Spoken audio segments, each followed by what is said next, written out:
ओम साई राम दोस्तों। आज मैं आप सभी लोगों के साथ श्री कृष्ण जी की एक कही हुई बात जो उन्होंने गीता में कही कि कर्म करो पर फल की चिंता मत करो।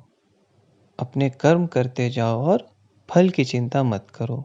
इस विषय पर मैं कुछ अपनी टिप्पणी देना चाहूँगा, कुछ अपनी भावनाओं को मैं व्यक्त करना चाहूँगा। तो दोस्तों, मैं वही सोचता हूँ कि देखिए, हम मेहनत करते हैं, हम इतना जी तोड़ उसमें अपना प्रयास लगाते हैं, चाहे कोई भी काम हो। चाहे आप पढ़ाई कर रहे हो या नौकरी कर रहे हो या रोजी-रोटी का आपका कोई भी काम हो, है ना? तो मैं यही सोचता हूँ कि जब हम इतना कर्म करते हैं, मेहनत करते हैं, तो भाई फल भी हमें अच्छा ही मिलना चाहिए। लेकिन आप ये ज़रूर महसूस करते होंगे कि कई बार ऐसा होता है कि आपकी मेहनत का आपको वो फल नहीं मिल पाता है।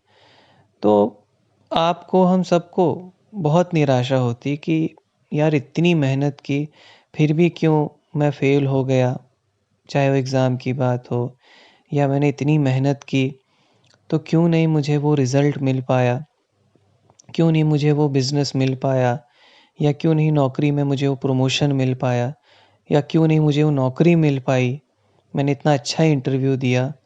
बहुत सारे कारण होते हैं, हर किसी के अपने अलग-अलग होते हैं, जहाँ उन्हें अपने किए गए कर्मों का वैसा फल नहीं मिल पाता जैसा वो करते हैं। तो गीता में श्री कृष्ण जी यही समझाते हैं कि हे अर्जुन, कर्म करो पर फल की चिंता मत करो।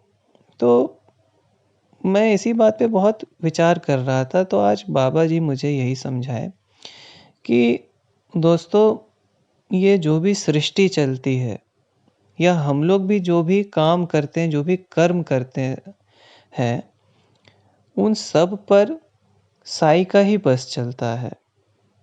हर चीज़ साई के द्वारा ही नियंत्रित होती है। Everything is controlled by God and God is himself the doer. Shri Hari, Shri Sai is himself the doer. आप कोई भी खुद काम कर रहे हो, ठीक है? वो आप एक्चुअल में खुद नहीं कर रहे हो, वो साई कर रहे हैं, श्री हरि कर रहे हैं।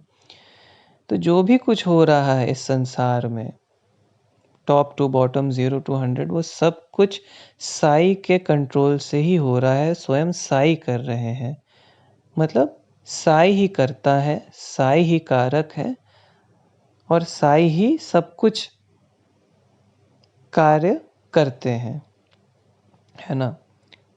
तो वही बाबा जी समझाते हैं कि आई एम द डूअर, ठीक है? उन्होंने मुझे आज यही समझाया कि बेटा, आई एम द डूअर। तुम जितना भी मेहनत कर लो, ज़रूरी नहीं कि उसका आउटपुट अच्छा हो, क्योंकि मैं खुद उसे बिगाड़ दूँ तो। आज बाबा जी ने मुझे ये बात समझाई कि देखो बेटा, तुम कितनी भी अच्छी मेहनत करो, खूब जी-तोड़ उसमें अपना प्रयास लगा दो, पर उसके आउटपुट को अगर मैंने बिगाड़ दिया तो मैंने पूछा कि साईं, आप ऐसा क्यों करोगे? आप क्यों बिगाड़ोगे? तो बाबा ने मुझे बोला कि बेटा, because I am myself the doer.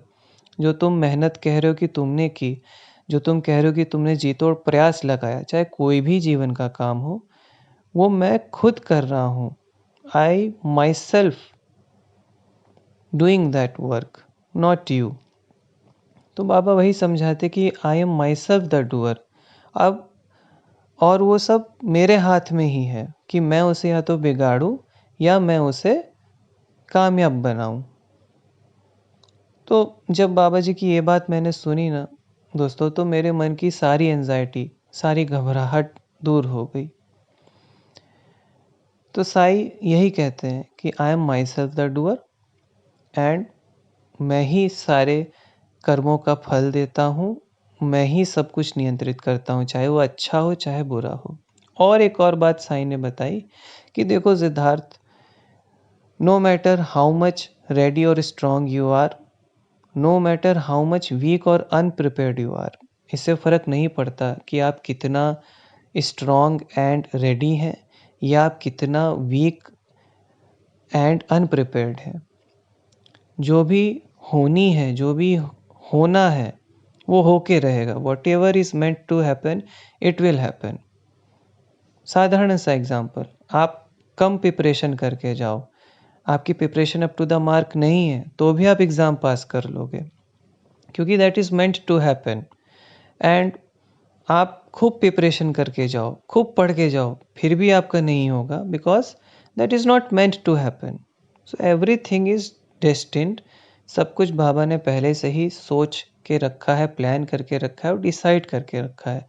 हम लोग एक इंस्ट्रूमेंट के जैसे हैं, जिसमें बाबा कहिए जिस इंस्ट्रूमेंट को फंक्शन कराते हैं। हर इंस्ट्रूमेंट को अलग अलग तरीके से फंक्शन कराते हैं। हर इंस्ट्रूमेंट अपने हिसाब से, अपनी बनावट के हिसाब से अलग अलग तरंगे निकालता है, जिसको आप एक्शंस कहते हैं।